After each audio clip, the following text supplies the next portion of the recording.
Pâques approche à grands pas et qui dit Pâques dit chocolat. Je vous propose donc de découvrir une chocolaterie pas comme les autres, la chocolaterie Colas à Mole. Hélène Colas, la gérante, fête cette année les 40 ans de l'enseigne. Pour cet anniversaire, une rétrospective présente toutes les collections confectionnées pour Pâques au fil des années.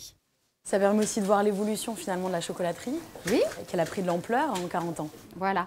Alors là, on retrouve les premières créations, en fait, ce que faisait papa au tout début, qui était très traditionnel, qui était vraiment dans l'esthétique des pâtissiers des années 70-80. Et puis ensuite, on voit que petit à petit, on s'éloigne de cette esthétique un petit peu rétro et académique. Et puis arrive la couleur, arrivent des montages sur des thématiques plus développées. Les parents d'Hélène ont lancé une chocolaterie assez classique en 1974. À l'époque, ils confectionnaient leur chocolat dans le sous-sol de leur maison. Depuis, la chocolaterie s'est beaucoup modernisée, car avant de reprendre l'entreprise familiale il y a 20 ans, Hélène était designer. Elle apporte depuis sa touche artistique. De par ma formation, j'ai amené un autre regard sur le travail du chocolat, que j'ai vraiment considéré comme un matériau. Moi, dans ma formation, j'ai appris à mettre en forme du bois, du métal, du textile, du plastique. Et j'ai appliqué ça au chocolat. Par exemple, ici, on ne recherche pas la brillance du chocolat ou encore de grandes sculptures. Pour chaque nouvelle collection, Hélène réunit son équipe pour 3 jours de création en laboratoire. Autour d'un thème, on teste et on innove. Les techniques qui nous sont propres, c'est vraiment le fait de pouvoir réaliser les moules nous-mêmes. Nous avons une thermoformeuse et nous fabriquons nos formes, donc ça nous permet vraiment de sortir du petit Mickey que l'on retrouve dans toutes les vitrines. Et puis aussi le travail de matière, de travail de texture, de peinture qui n'est pas du tout développé dans le monde traditionnel du chocolat. Ici, par exemple, le chocolat a été thermoformé sur de vraies feuilles de chou. Là, ce sont des instruments de musique qui ont été repensés. On peut voir ça donc du coup dans votre atelier à l'étage. Oui, venez, on va voir ça de plus près. Alors finalement, dans cette chocolaterie, il y a beaucoup d'originalité dans les créations, mais la fabrication reste traditionnelle.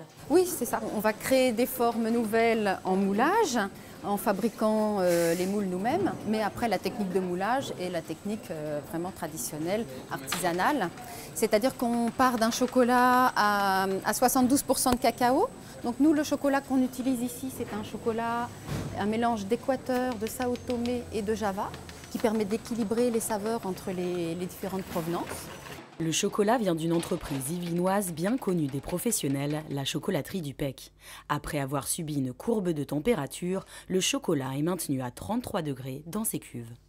Le moulage se fait en 2 étapes. Une première couche de chocolat qu'on passe au pinceau dans le moule. Et ensuite, une deuxième couche. Là, on voit Flavien qui fait la deuxième couche en coulée. Donc on remplit le moule, on le vide. Avec un peu d'expérience, il reste juste l'épaisseur désirée. Ensuite, on le met à refroidir. Il refroidit à température ambiante. Et en prenant, le chocolat va se rétracter et va se décoller tout seul du moule. D'accord. Donc ensuite, le démoulage va se faire vraiment tout seul. En général, nous, on aime bien peindre, rajouter de la couleur. Et donc, il va y avoir une étape de décor. Donc là, on travaille à partir de pigments alimentaires qu'on va diluer soit dans l'alcool, soit dans le beurre de cacao, suivant les rendus qu'on souhaite avoir. Et on va faire une finition. Là, on va peindre les petites tortues, les petites grenouilles qui vont venir en élément de finition sur ces galets. Ici, on voit des moules un peu différents. Ce n'est pas des moules en plastique comme vous pouvez le voir tout à l'heure. Oui, alors là, ce sont des petits moules qui sont réalisés en pâte dentaire. Ce qu'on trouve chez le dentiste. La pâte dentaire, l'intérêt c'est que c'est alimentaire et puis ça prend très vite. Avec ça, on peut vraiment faire des petits moules rapidement et pour les petites formes, c'est assez pratique. Un moulage d'appoint assez atypique dans une chocolaterie, l'idée leur vient d'un de leurs clients, dentiste de profession. Donc une autre chocolatière qui peint, toujours avec des pigments. Oui. Là, Claire, elle, c'est une chocolatière toute fraîchement chocolatière. En fait, c'est une artiste peintre qui a fait une formation Beaux-Arts et puis qui s'est spécialisée dans le chocolat avec nous l'année dernière. Elle a passé son CAP pour apprendre à manipuler le chocolat. Mais en fait, dans l'équipe, il y a des chocolatiers qui font vraiment le travail de moulage du chocolat. Et puis là, on est 3 à avoir plutôt une formation artistique. Et on vient plus sur le travail de finition, de peinture, de décor. Et donc c'est ces postes-là finalement qui peuvent apporter des créations, des propositions? C'est en fait le fait de venir d'un autre milieu que le milieu chocolatier fait qu'on a une autre approche, une autre esthétique, une autre façon d'aborder le matériau, donc qui amène une esthétique différente. Oui. Donc Claire par exemple a réalisé cet œuf, une journée pour le faire. Ah oui, Claire a réalisé d'après une photo l'illustration sur l'œuf, donc tout en peinture à la main, en dessin. Donc par ici, c'est la partie du laboratoire où on prépare les intérieurs des chocolats fourrés.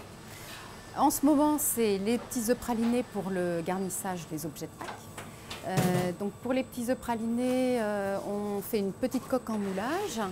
La technique est finalement la même que ce qu'on a vu tout à l'heure? Pas tout à fait, là, parce qu'il n'y a qu'une couche, parce qu'on cherche à avoir une petite coque très fine. Maëlle fait le moulage. Et ensuite, il y a le garnissage en praliné. Donc le praliné que l'on utilise pour garnir les petits œufs pralinés, c'est un mélange noisettes grillées, amandes grillées, sucre cuit broyé ensemble. On obtient une pâte très visqueuse dans laquelle on rajoute 20% de chocolat noir. Et c'est ce mélange qui va nous permettre de garnir les petits œufs pralinés. Donc là, vous garnissez et ensuite il y aura l'assemblage. Voilà, là on va voir Fabien qui va faire ça. Ça sent très bon en tout cas.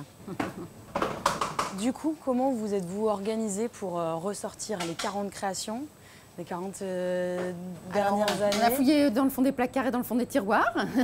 Il y a pas mal de choses aussi. Les premières années, il a fallu se souvenir, mais heureusement, les chocolatiers qui sont avec nous sont des gens qui sont là depuis longtemps et puis qui avaient quand même le souvenir des premières créations. Les parents d'Hélène ont également dû fouiller dans leur mémoire. Pour rationaliser la production, il a fallu s'organiser, une collection à la fois et pour chacune d'entre elles, 200 pièces créées. À quelques jours de Pâques, la chocolaterie s'adapte aujourd'hui à la demande pour affiner l'offre. 40 ans d'existence, 40 ans de création et cela devrait perdurer. Car l'arrivée du design culinaire porté par Hélène Colas ouvre de nouvelles perspectives. Très présent depuis une dizaine d'années dans le milieu de la gastronomie, ce mélange entre monde artistique et monde alimentaire prend de l'ampleur et atteint même aujourd'hui l'industrie alimentaire. Du beau et du bon.